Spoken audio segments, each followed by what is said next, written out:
pour tout structure, encore moins la nôtre, tant que mairie de Cotonou, ce n'est pas les audits qui inquiètent, parce que nous sommes habitués aux audits. Mais je crois que administrativement, il y a un temps pour les audits. C'est-à-dire, on ne peut pas, lorsque vous voyez, vous allez auditer une structure en un temps T, et que en quelques mois, vous allez pour auditer une deuxième fois la même structure, c'est que ça pose problème, ça frise un peu l'acharnement. En fait, c'est de ça peut-être qu'on peut parler, parce que, qu'ils vous souviennent, récemment, nous avons été audités par un cabinet privé, Fiduciaire d'Afrique, FIDAF, qui est venu faire les audits ici, et a présenté son rapport provisoire, et puis après, ce rapport provisoire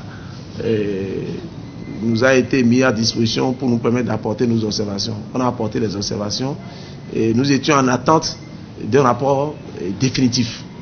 Ce rapport définitif, on ne l'a pas eu. Et dans cette attente, il y a eu, après, le bureau d'analyse et d'investigation près du président de la République qui était passé ici, fait encore quelques jours d'audit complémentaire. Toujours, à cette occasion, on a posé la question, on a dit non, le rapport définitif vous parviendra sous peu, tout ça là. On entend le FADEC qui est passé, les auditeurs du FADEC qui est passé, bon, et puis là aussi, et pour FADEC, je crois que nous avons bouclé, les audits sont passés et puis nous avons eu le rapport définitif.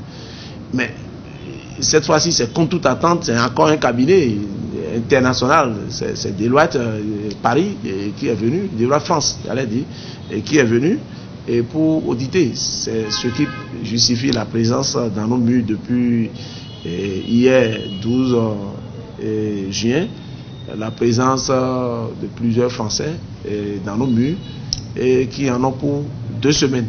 Bon, j'espère que cette fois-ci ce serait pour une fois pour de bon, parce que les audits en principe, ça nous permet également de nous remettre en cause, de voir un peu ce que nous faisons et d'apprécier si nous sommes nous-mêmes dans les normes.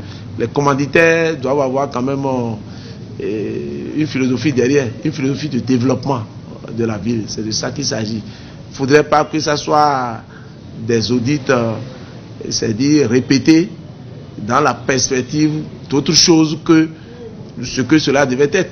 C'est-à-dire quand on vient auditer et puis on note un certain nombre d'insuffisances, on note un certain nombre de défaillances, c'est-à-dire c'est que faire pour corriger. Et peut-être cet audit pourrait permettre au gouvernement de revoir un peu ses actions sur la ville de Cotonou, d'apprécier un peu de combien la ville a véritablement besoin pour régler un certain nombre de problèmes. Bon, donc, seuls les commanditaires de cet audit, en particulier le gouvernement, est habilité à savoir tout ce qu'il y a derrière ces audits-là.